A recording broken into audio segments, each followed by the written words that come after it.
Prakash House for Sari Grill.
बात करावा ना कोई से नीले नीले अंबर पे चांद घबराए। ठीक है से इस बार मैं तुम्हारी ना तो जो वो लोग You know I'm born intelligent. पूछ लिया वो लोग ठीक बता पाता है ओए अच्छा बस बस, तुम तो अब सेल्फ फैन हो। Self fan? ये कैसा वर्ड है? इसमें भी एक पहेली है। So you want to see Akashic fan? Oh, what a combination! Yes, this is Sant Jaleshwar academy और यहाँ जो भी आता है वो वही यही कहता है, वाह मजा आ गया।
जिनकी सोच से इस विद्यालय का नाम और इस विद्यालय की परिकल्पना का जन्म हुआ था।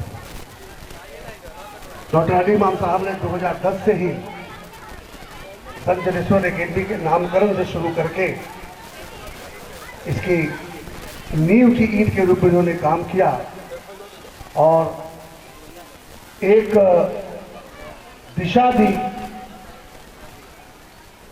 जिसका पालन करते हुए हम लोगों ने बहुत से मंजिल पार किए हैं। अभी कई मकाम पार करने बाकी हैं। एक और सौभाग्य की बात है कि आज इस मंच के गेस्ट ऑफ ऑनर अति विशिष्ट अतिथि बनियापुर प्रखंड, जिस प्रखंड में बड़ा लोमा गांव भी आता है, यह विद्यालय भी उसी प्रखंड में अवस्थित है। उस प्रखंड के प्रखंड विकास पदाधिकारी और एक बहुत ही शानदार नाम वाले श्रीमान कर्पूरी ठाकुर जी भी हमारे बीच में उपस्थित हैं और मंच की शोभा बढ़ा रहे हैं। इसके लिए मैं भी इनका हृदय की गहराइयों से आभार प्रकट करता हूं, तहे दिल शुक्रिया अदा करता हूं। मंच पर हमारे कई मित्र, कई गार्जियन, कई भाई मंच पर उपस्थित हैं, सभा में उपस्थित हैं। इस विद्यालय की प्रधानाचार्य और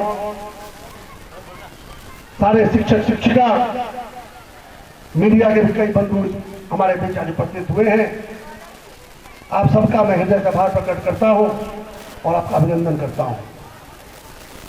इस सभा में उपस्थित हैं संत जनेश्वर एकेडमी के मेधावी छात्र और छात्राएं और उनके अभिभावक भी हमारे बीच में उपस्थित हैं, जो निश्चित रूप से बहुत ही आनंदित महसूस कर रहे होंगे जो अपने बच्चों को यहां उन्होंने परफॉर्म करते हुए देखा है। हम लोग बचपन में यही महुआतर के स्कूल में जब पढ़ते थे तो हमारे मास्टर जी कहते थे, पढ़ोगे लिखोगे होगे ना खेलोगे कूदोगे। मैं तब की बात बताता हूं, 1960 के दशक की बात बताता हूं, 68, 69, 70 की बात बताता हूं। मास्टर जी कहते थे, पढ़ोगे लिखोगे होगे नवाब और खेलोगे कूदोगे होगे खराब। हम लोग भी यही विश्वास करते थे शायद खेलना कूदना बहुत खराब चीज है, और पढ़ने लिखने वाले सही में नवाब बन जाते हैं। लेकिन जब उससे बाहर निकलकर दुनिया देखने का अवसर प्राप्त हुआ, देश विदेशों में जाकर जब काम करने का और अच्छे से अच्छे संस्थानों में पढ़ने का जब अवसर प्राप्त हुआ, तब हमने पाया कि एक अच्छा छात्र बनने के लिए एक अच्छे मस्तिष्क की जरूरत होती है और अच्छा मस्तिष्क, स्वस्थ मस्तिष्क स्वस्थ शरीर में ही निवास कर सकता है। और शरीर के स्वस्थ रहने के लिए स्पोर्ट, खेलना कूदना, खास करके जब उम्र कम हो, बच्चे हो, उस समय उनका खेलना कूदना उतना ही जरूरी है जितना कि हवा ऑक्सीजन की जरूरत है और जितना भोजन की जरूरत है। इसलिए खेल का भी उतना ही महत्व है, खासकर बच्चों के लिए, छात्र छात्राओं के लिए, जितना उनके लिए भोजन आवश्यक है, जितना उनके लिए हवा में ऑक्सीजन आवश्यक है और जितना उनके किताब पढ़कर सीखने की और शिक्षकों से सीखने की आवश्यकता है।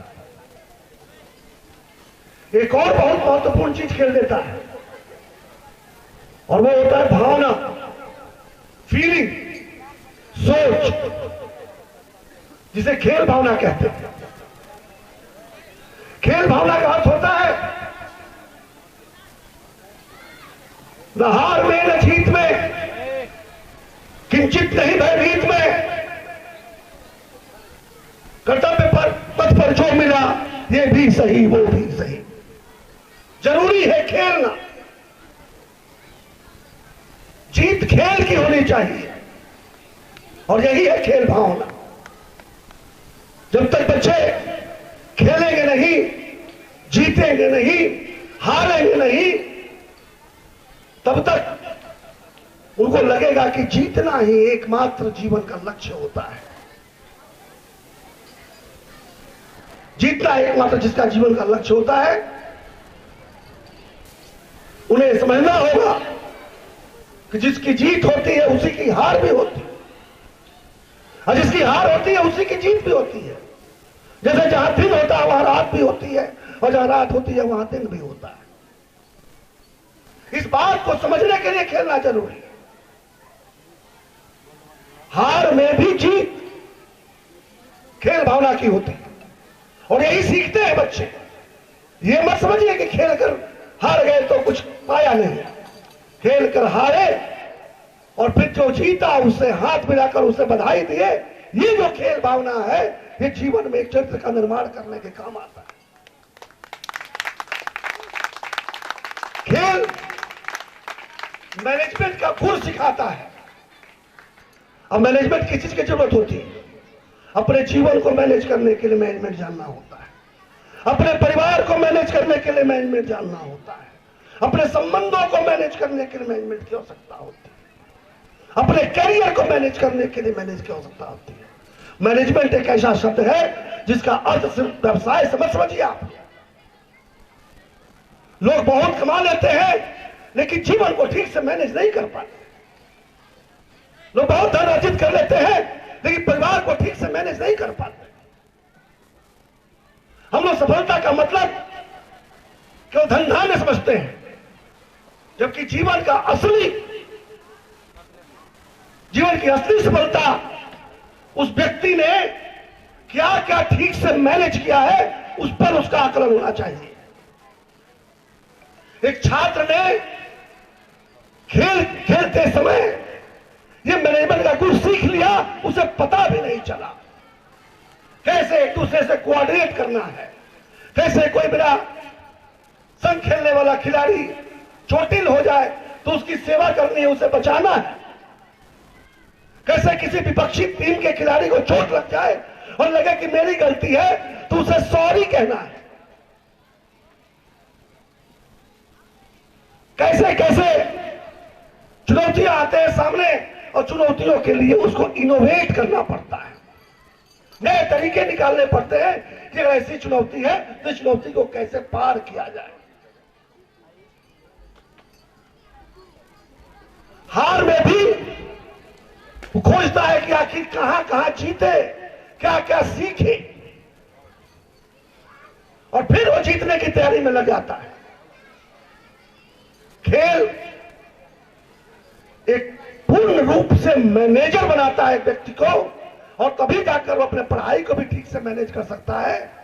उच्च शिक्षा जब प्राप्त करने जाएगा तो वहां भी अपने जीत करके झंडा गाड़ सकता है और आजीवन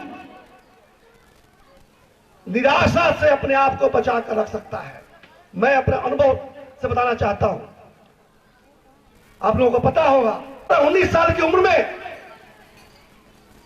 दुनिया के सबसे टफ, सबसे कठिन कंपटीशन से चुनकर भारत के सबसे अच्छे इंजीनियरिंग कॉलेज में जाता है, जहां से निकलने के बाद उसको करियर की चिंता नहीं करनी होती। वहां क्या कारण है कि वह आत्महत्या खुदकुशी करने की बात भी सोचता है? मैंने उसको अध्ययन करने का प्रयास किया था। मेरा अपना अनुभव बताता है कि ये वही लड़के लड़कियां हैं जो जीवन में कभी खेले नहीं, कभी उन्होंने हार देखा नहीं था। जब वो स्कूल में पढ़ते थे, क्लास में टॉप करते थे, उनके मां बाप कहते थे मेरा बेटी बहुत पढ़ाकू है, बहुत तेज है। कभी उन्होंने नंबर 2 पोजीशन देखा नहीं था और पहुंच गए IIT जैसे समंदर में, जहां गांव का भी एक मेधावी बच्चा पहुंचा है और शहर का भी पहुंचा है, गरीब का भी पहुंचा है, अमीर का भी पहुंचा है, जहां मेधा उस तरह से बिछी हुई दिखती है जैसे जमीन पर घास दिखती है। और जब उन मेधावी बच्चों के बीच में जाता है और जब उनके समकक्ष खड़ा होता है और जब वो पाता है कि उसे हारना भी पड़ेगा, उसके अंक कम भी आएंगे, क्लास में फर्स्ट नहीं भी आ सकता है, और ये जो हीन भावना उसके मन में भरता है वो मैनेज नहीं कर पाता। लेकिन जो बच्चे स्पोर्ट्समैन होते हैं, जो खिलाड़ी होते हैं, जो खेले होते हैं, वहां जाकर भी जानते हैं हम लोगों क्या सबसे ज्यादा पॉपुलर बच्चे कौन होते थे आईआईटी में? जिनका एक्स्ट्रा करिकुलर बहुत होता था, जिसे अच्छा बोलना आता हो, जिसे अच्छा नाटक करना आता हो, जिसे अच्छा डांस करना आता हो। मेरा भी टूट गया था और देह के दम पर बॉलिंग करते थे तो कईयों के कपार भी फोड़े हुए हैं। एक आदमी यहां बैठा हुआ है मंच पर जिनका घुटना तोड़े अभी भी जाड़े में हमको समझ में आता है। उमा बाबू की बात में कह रहा हूं। तो ये जो खेल भावना थी उसने मुझे कभी जीवन में महसूस नहीं होने दिया कि चुनौती भी कोई चीज होती है। जब चुनौती सामने आती है तब लगता है कि अब हमारे चरित्र का आकलन होने वाला है, अब पता चलेगा कि मैं ठीक से मजबूत बना हूं कि नहीं बना। जब आसान चल रहा होता तब क्या दिक्कत है? धारा के साथ जो नाव बहता है वो तो कहीं ना कहीं जाके गिरता ही। तो धारा के विपरीत नाव चलाते हैं वही चुने हुए मंजिल तक पहुंच पाते हैं और ये खेल सिखाता है। खेल की चुनौतियां जीवन को बनाने का राह सिखाती है। मैंने कहा हारना सिखाती है और हार में जीत ढूंढना सिखाती है। हारने के बाद जीतने की तैयारी करना सिखाती है, कभी निराश नहीं होने देती। जैसे मेरे बेटे ने बताया कि पापा इस बार नेहरू हॉल में था, इस बार नेहरू हॉल कोरियोग्राफी में नंबर 1 आया। तो हमने पूछा ये बताओ उसका कैप्टन कौन था? तो बोला उस लड़के का नाम कुमार सातकी है। मैंने मेरा बेटा पढ़ाई बहुत अच्छा कोरियोग्राफर है और उतना ही अच्छा डांसर है। ऋतिक रोशन के डांस बहुत बढ़िया कॉपी कर लेता था उस जमाने में, अब तो थोड़ा मोटा हो गया है। तो मैं बहुत ही गर्व से कहता था कि मेरा बेटा कोरियोग्राफर है। आईआईटी में पढ़ा हो बड़े गर्व की बात नहीं, वो तो एक बार परीक्षा दिया, पास किया, चला गया। लेकिन बाकी जीवन में एक्स्ट्रा करिकुलर एक्टिविटी मैं भी बताता हूं। यहां पे कुछ गार्जियन भी बैठे होंगे, वो समझते होंगे कि इस स्कूल में पढ़ाई की बात कोई नहीं करता। अरे पढ़ाई की बात नहीं करते तो सारे बच्चे फर्स्ट डिवीजन से कैसे पास करते हैं? पढ़ाई तो करते हैं तभी ना आते हैं। और पढ़ाई की बात नहीं होती। अभी ठीक है बीच में कोरोना हो गया था तो थोड़ा 3-4 साल डिस्टर्ब हो गया। पढ़ाई की बात नहीं होती तो इसी विद्यालय से इसी गांव से 2 लड़के आईआईटी पढ़ने चले गए, ऐसा थोड़ी चले गए। और जिस स्कूल के जड़ में सिंचाई करने वाले का नाम डॉक्टर अली इमाम हो, उस स्कूल में शिक्षा नहीं होगी और उत्तम शिक्षा नहीं होगी तो कल्पना भी नहीं किया जा सकता। लेकिन पढ़ाई के साथ साथ खेल का महत्व भी हमने डॉक्टर अली इमाम साहब से ही सीखा था। आप लोगों को याद होगा उनकी तबीयत कुछ ठीक नहीं रहने लगी, इसलिए पिछले 6-7 वर्षों से बहुत समय नहीं दे पाते। इस शुरुआत के दिनों में हमारे यहां वर्कशॉप होता था और जितने भी शिक्षक उन दिनों चुने गए इस बात पर नहीं चुने गए तो कितना विषय जानते हैं। विषय जानना तो जरूरी था ही, जो पढ़ाएंगे उसका ज्ञान तो होना ही चाहिए। लेकिन उनको कई मामलों में जज किया जाता था कि टीचर बन के खुश है कि नहीं। ऐसा तो नहीं कि कुछ नहीं हुआ तो चलो टीचर बन जाते हैं। अगर खुद खुश नहीं रहेगा बच्चों को क्या खुश रखेगा? ये भी पता किया जाता था कि जब बच्चे कुछ तकलीफ में होंगे तो इनके अंदर वो ममता तो है कि नहीं। छोटे बच्चों को पढ़ाना है, उनके अंदर ममता तो है कि नहीं। और भी बहुत से क्वालिटी।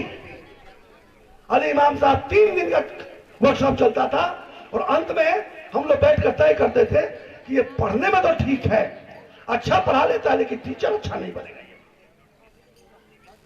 और ये विषय में थोड़ी कमजोर है लेकिन सीख जाएगी, लेकिन टीचर बड़ी अच्छी बनेगी, इसको जरूर रखना है।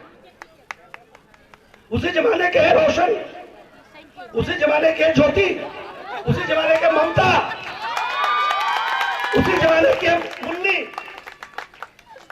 अब हम लोग नहीं कर पाते वर्कशॉप, वो कि अली इमाम साहब उतना समय नहीं दे पाते। लेकिन हम लोगों ने सीखा है और यही कारण है कि उसके बाद भी जो शिक्षक यहाँ पर चयनित हुए हैं हम लोगों ने उन मानदंडों पर जरूर ध्यान रखा है कि अभिषेक बाबू भले ही रह गए हो वर्कशॉप में, लेकिन अभिषेक बाबू के अंदर बच्चों के साथ में मिलकर काम करने की भावना है कि नहीं है, और वो देखने के बाद ही चयन हुआ।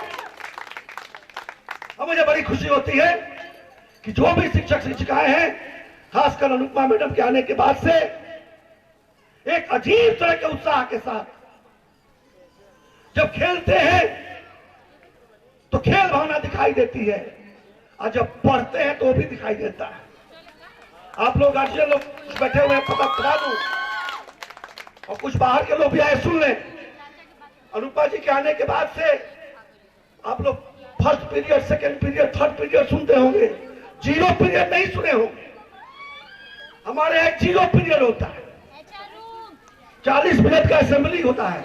असेंबली में पर्सनालिटी डेवलपमेंट का काम होता है, और 4 भाषाओं में असेंबली होता है, अंग्रेजी में, हिंदी में, उर्दू में और संस्कृत में। अलग अलग दिनों पर अलग अलग भाषाओं में होता है। और असेंबली के बाद रिमेडियल क्लास होता है, इसको जीरो क्लास कहते हैं। अलग अलग विषयों के अलग अलग दिनों में रिमेडियल क्लास, ताकि बच्चा कोई पिछड़ गया हो तो उसको ट्यूशन पढ़ने न जाना पड़े। और क्लास के बाद शाम को भी रिमेडियल क्लास होता है अंग्रेजी सिखाने का, क्योंकि हम लोग का थीम है लौंगा टू लंदन। यहां जो बच्चे हैं सब भोजपुरी बोलने वाले हैं, हमारी मातृभाषा भोजपुरी है, हम लोग भोजपुरी में ही सोचते हैं। लेकिन दुनिया में अगर आगे बढ़ना है तो कई भाषाएं सीखनी पड़ती है। मातृभाषा, मां की बोली तो सबसे प्यारी होती ही है, लेकिन हमें दूसरी भाषा, तीसरी भाषा, विदेशी भाषा भी सीखना जरूरी है। और आजकल अंग्रेजी जो है वैश्विक भाषा बन गया है। सब पढ़ लिए और अंग्रेजी नहीं आई तो कहीं ना कहीं आगे बढ़ने में कष्ट होगा। ऐसा नहीं है कि अंग्रेजी बिना आप कुछ नहीं कर पाएंगे, लेकिन अंग्रेजी होगा तो कुछ काम आसान हो जाएगा। इसीलिए हम लोग लौंगा में पढ़ते हुए लंदन के लोगों से भी कंपटीशन कर सके, उस दिशा में भी काम करते हैं। और यही कारण है कि क्लास आवर्स के बाद अंग्रेजी सिखाने के लिए विशेष क्लास होता है, जिसमें जो बच्चे आ सकते हैं वो आते हैं। अब 5 दिन से तो खेल खेल ही चल रहा था, अब कल से पढ़ाई पढ़ाई ही चलेगा। लेकिन इसके बावजूद सुबह शाम जो बच्चे प्रैक्टिस करने वाले हैं वो आएंगे और यहां खेलेंगे। और हर रोज एक क्लास जरूर रहेगा बच्चों को खेलने के लिए, ताकि खेल और पढ़ाई जो दोनों जरूरी है वो दोनों उन्हें मिलता रहे और बराबर डोज में मिलता रहे, जैसे खाने के साथ में हवा की भी जरूरत होती है। आप लोग कभी कभी सोचते होंगे, खासकर गांव के लोग सोचते होंगे कि सचितवा पागल का,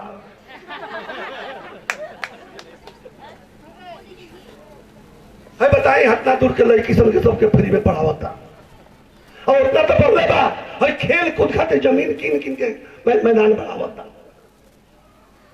हमारे बाल बच्चा यहाँ लगा ना, खेल कूद के समय